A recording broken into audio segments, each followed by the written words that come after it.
Si on pouvait décerner le prix du joueur qui a subi la plus grosse progression footballistique au monde cette saison, je pense qu'il n'y aurait aucun débat sur le vainqueur et ce serait bien Rafinha. Et là, on ne parle pas d'une progression classique et habituelle d'un attaquant qui passerait de bon joueur à top 10 mondial, comme on l'a déjà vu. Là, on parle plutôt d'un mec qui était critiqué, moqué, envoyé en Arabie Saoudite par une bonne partie des fans du Barça, qui remettait même en cause son passeport brésilien. Une progression d'un joueur qui n'était même pas top 100 mondial il y a 1 an et demi de ça, et qui aujourd'hui pourrait tout simplement être considéré comme le meilleur joueur du monde de la saison 2024-2025. Vous voulez des chiffres, des statistiques? Eh bien en voilà. Auteur de 42 buts avec le Barça en 2 saisons et demie en ce 24 janvier 2025.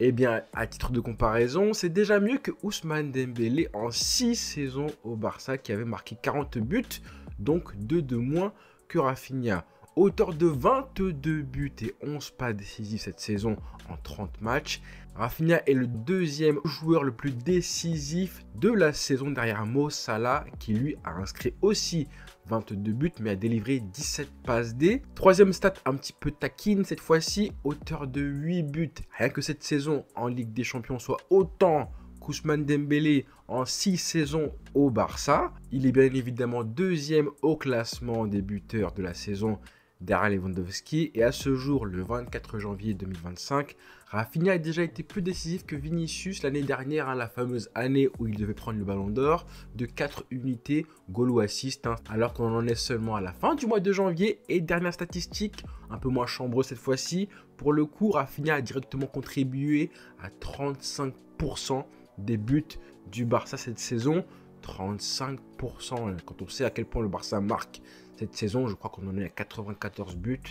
Il a été décisif 35% lors de ses buts marqués. C'est énorme.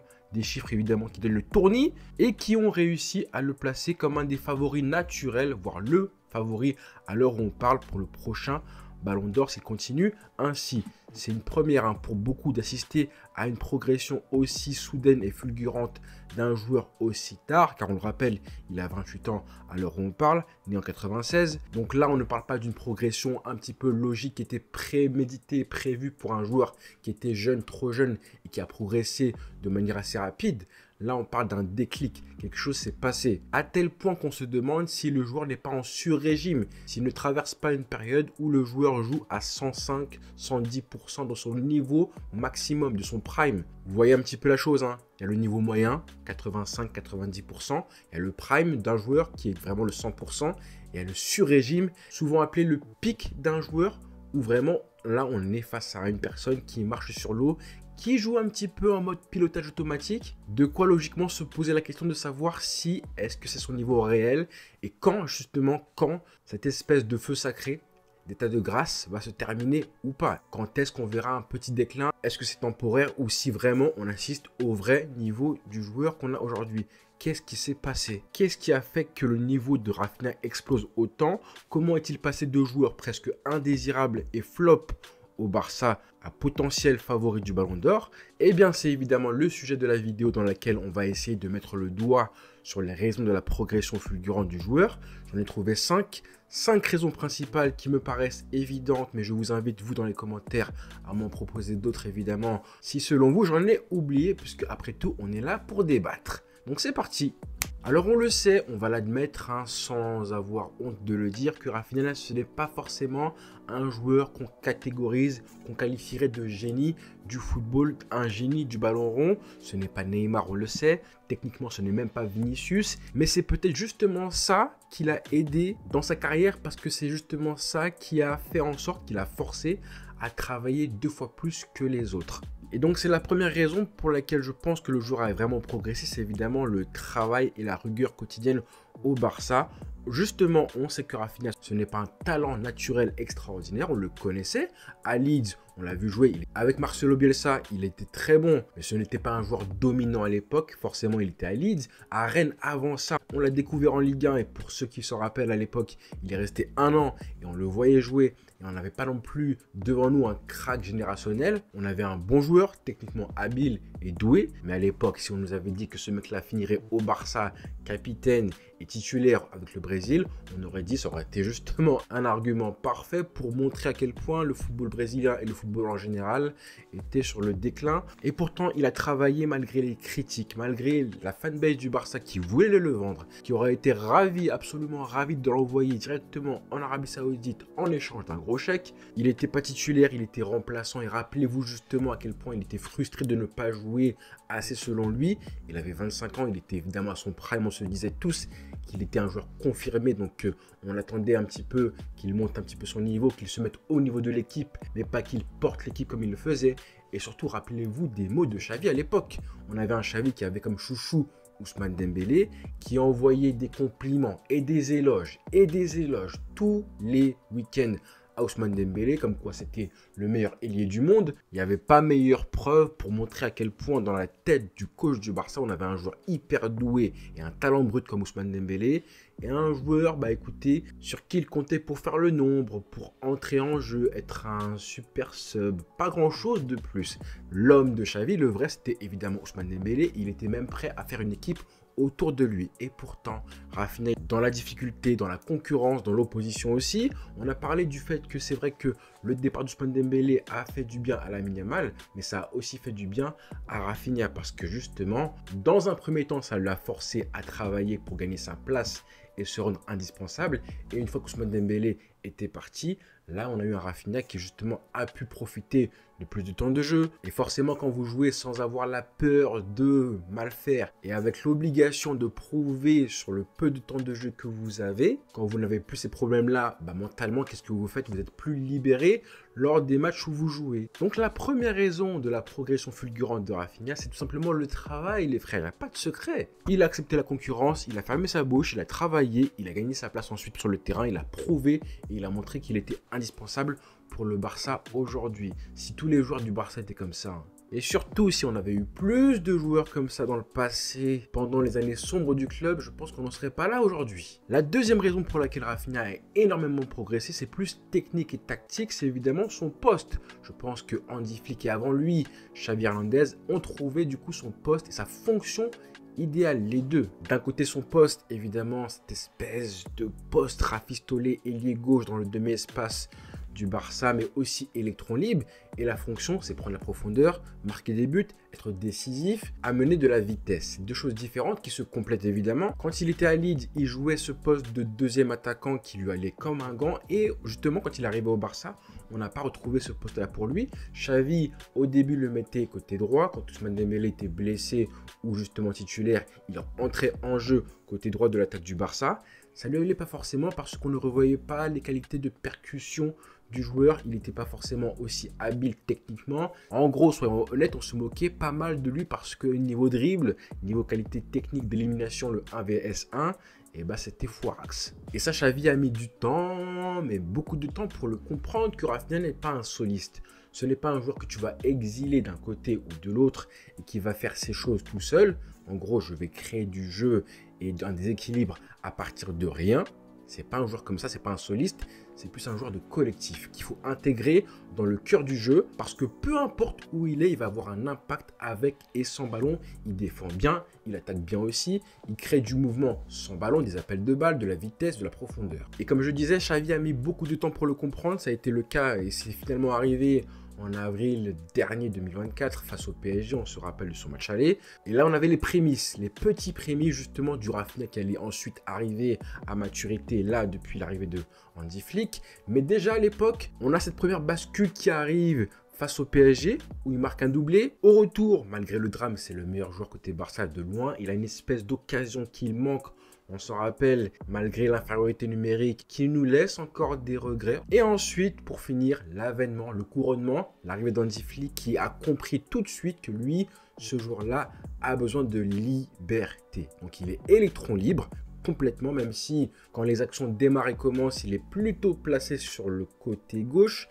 Mais en soi, c'est un électron libre du Barça. Hansi Flick lui fait confiance et lui donne le maximum de liberté, car il a compris que ce n'est pas un joueur que tu mets sur un côté collé à la ligne. Et je pense tout simplement que c'est le joueur qui a le plus de liberté tactique depuis Messi, en fait, tout simplement. Sauf que lui, en plus, il contribue énormément défensivement. Donc si on fait la liste de la panoplie de la fonction et des fonctions de Rafinha, vous voyez bien qu'on a un joueur hyper complet, le joueur parfait pour ses coachs. Mais bon, ça, on va en reparler pour Hansi Flick et pour Xavi aussi. Ça m'amène à mon troisième point, c'est qu'il a réussi à mettre d'accord tous ses coachs.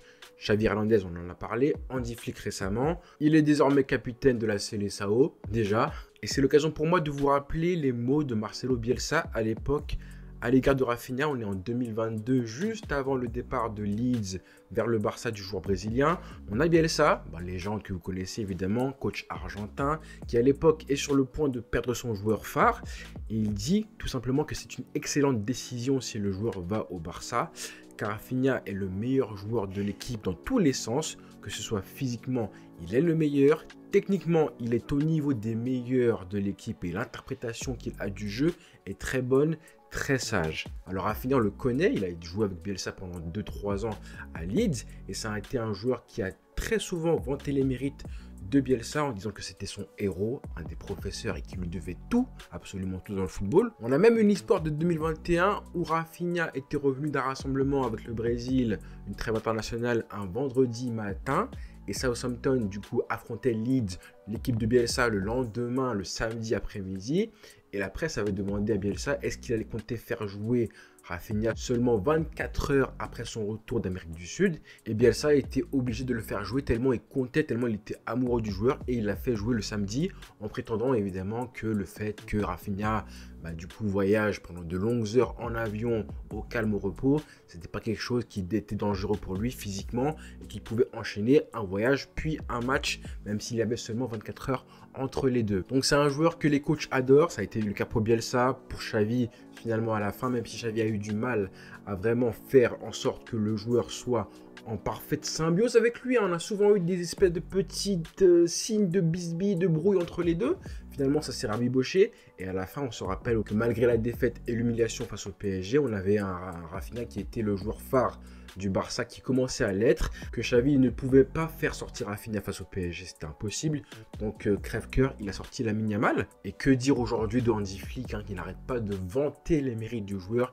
Il a dit récemment en conférence de presse qu'il n'a jamais vu un joueur comme ça qui contribue autant défensivement et offensivement. Des paroles fortes, c'était un petit peu attendrissant, j'ai envie de dire, de voir Hansi Flick qui comme ça s'ouvrait devant un micro en vantant autant les mérites, des éloges comme pas possible pour Rafinha. Donc oui, il met tout le monde d'accord et finalement nous aussi. Quatrième point, c'est évidemment les grands matchs.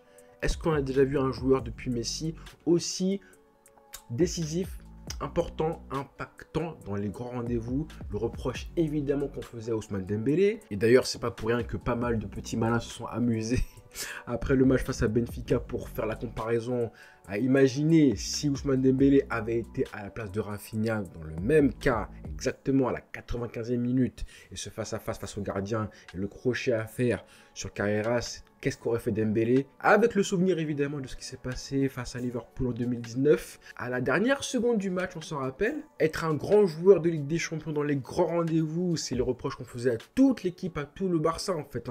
Pas seulement Ousmane Dembélé depuis maintenant 5-6 ans. Malheureusement, là on a enfin un joueur qui monte le niveau justement quand l'adversité devient plus forte. Et le nombre de matchs de référence de Rafinha, c'est un truc de fou. MVP, il en collectionne tout le temps en Ligue des Champions. Face au Real Madrid en Supercoupe d'Espagne, la finale c'était lui. Face au Bayern, il met un triplé. Citez-moi un joueur plus impactant dans les grands matchs cette saison, il n'y en aura pas, c'est simple. Ne vous fatiguez pas, il n'y en aura pas du tout. Et en plus de ça, il a les images, les moments marquants, les espèces de une des journaux principaux qui, à la fin de la saison, quand on fera le bilan des moments marquants de la saison du Barça et même du football, ça va compter ça. Aucun joueur pour l'instant qui a plus crevé l'écran que lui. Vinicius face à Dortmund, ça a été un match de gala. Momo Salah aussi, hein, il a fait de très grands matchs, notamment en Ligue des Champions. Mais là, ce qu'on voit chez Rafinha, il n'y a que Lamine Yamal qui pourrait le tester un petit peu, mais c'est pas autant, hein, pas aussi flagrant. Mbappé revient bien, mais c'est encore trop loin de Rafinha dans les grands matchs. On n'a pour l'instant pas d'équivalent en Europe et dans le monde. Et le cinquième et dernier point, c'est évidemment le leader naturel qui est devenu Rafinha. Ça rejoint un petit peu tout ça, parce que là on parle de leader sur le terrain, mais aussi en dehors du terrain, comment les coachs le voient, comment les joueurs le voient. On sent que c'est le grand frère spirituel de Lamine Yamal. C'est grâce à lui que Lamine Yamal pour l'instant n'est pas sous pression, n'est pas le joueur sur qui toute l'animation offensive du Barça repose. Mais là on parle d'un mec qui est là seulement depuis 2 ans et demi, qui s'est installé comme un vrai capitaine. Et je pense que c'est lui en fait, hein, le vrai capitaine du Barça. C'est pas forcément Frenkie de Jong qui est sur le banc, c'est pas Ter Stegen. Sur le terrain, je pense que c'est lui la voix qui porte le plus, qui influe le plus sur les jeunes. Forcément, quand tu as un joueur qui est hyper travailleur, bah, les coachs aiment ça. Par la force des choses, désignent ce mec-là comme le leader. Et c'est aussi pour ça que le joueur, du coup, se sent un peu plus à l'aise, plus en confiance. C'est un rôle qui lui va bien, qu'il assume complètement. Il y a des joueurs comme ça, quand ils sentent qu'ils ont l'équipe sur leur dos, qu'on leur donne et qu'on leur attribue, entre guillemets, la responsabilité de porter l'équipe, et bah ça leur va. L'équipe le suit, le coach a créé un collectif qui lui convient parfaitement. Et si demain, Nico Williams arrivait ou un autre ailier, je sais pas si... j'ai un petit peu des doutes maintenant sur le fait que oui, peut-être que Rafinha sera remplacé. Hein. Je pense que non, en fait, il sera titulaire. Quand Hansi Flick le fera jouer coûte que coûte en 10 derrière l'attaquant, on trouvera un poste pour lui et qu'ensuite, on mettra les joueurs à côté pour les compléter. Mais pour moi, il va rester titulaire parce qu'il est juste trop impactant et trop important pour le collectif du Barça. Donc voilà les amis pour la vidéo sur Rafinha qui me tenait à cœur de la faire. Parce que là, ce qui se passe honnêtement avec lui, hein, franchement, il méritait. Là, vraiment, là, il mérite quoi. À tel point que je me dis, je commence vraiment à réfléchir au fait que oui, c'est vrai que le Ballon d'Or, c'est entre guillemets réservé aux artistes de ce sport, du ballon rond, et les vrais techniciens et les génies du ballon rond. Mais honnêtement, Rafinha, il met d'accord tout le monde, dont moi là. S'il continue comme ça, bah écoutez, les statistiques, il les a déjà. Il a vraiment de quoi mettre en avant des chiffres, des statistiques parlantes, hein, des faits clairs, comme quoi il est parmi les meilleurs, voire le meilleur du monde en termes de statistiques, avec Mo Salah et avec les joueurs qui vont aussi continuer à stater. Donc les statistiques, il les a. Maintenant, il lui manque les trophées, évidemment, mais les moments marquants, il les a aussi. Les matchs marquants, les moments où il a impacté, où il a crevé l'écran, il les a aussi. Il lui manque juste le palmarès. Les titres gagnés avec le Barça, évidemment, ça va être le prochain challenge, collectif évidemment. Mais ensuite, hein, s'il prend les trophées, les majeurs, je parle la LDC et ou la Liga, croyez pas, hein, il aura juste à faire 1 ou 2 matchs marquants à des moments hyper clés, des moments cruciaux, hein, quart, demi, un classico par-ci par-là. Vous allez voir que normalement, il sera favori top 1, top 2, voire top 3. En fonction de ce qui se passe à côté, Lamine Yamal aussi qui pourrait se mêler à la lutte. Mais globalement, quand on parle du Ballon d'Or, on parle du meilleur joueur du monde de la saison et non pas le meilleur joueur du monde tout court. Donc, honnêtement, cette saison, à l'heure où on parle, on est d'accord. Maintenant, ce n'est pas encore fait. Si jamais le Barça se fait éliminer en 8e ou en quart et prend la Liga seulement, et bien là, par contre, tout sera foutu et on ne pourra plus parler de Ballon d'Or potentiel. Mais ce n'est pas le cas. Ce qui rend légitime aussi l'idée qu'il puisse gagner le Ballon d'Or, c'est que le Barça va très bien et reste un potentiel, un des favoris légitimes de la Ligue des Champions. 10 ans après, une Ligue des Champions, un Ballon d'Or pour un joueur du Barça. Hein. Un an après, ce qui s'est passé pour Vinicius et Rodrigo. Hein. Ce qui serait d'ailleurs une petite satisfaction personnelle. Toute petite. Comment il fait CR7 hein? I will love it. And I think I deserve it. Bon allez, j'arrête les frères. J'espère que vous avez aimé la vidéo du coup parce qu'elle est terminée. Et si vous avez des idées, des raisons pour lesquelles vous expliquez le regain de forme, l'avènement, le couronnement de Rafinha aujourd'hui, eh ben écoutez, allez-y dans les commentaires. Je serai heureux et ravi de vous lire. Bonne soirée les frères, rendez-vous très vite. Ciao.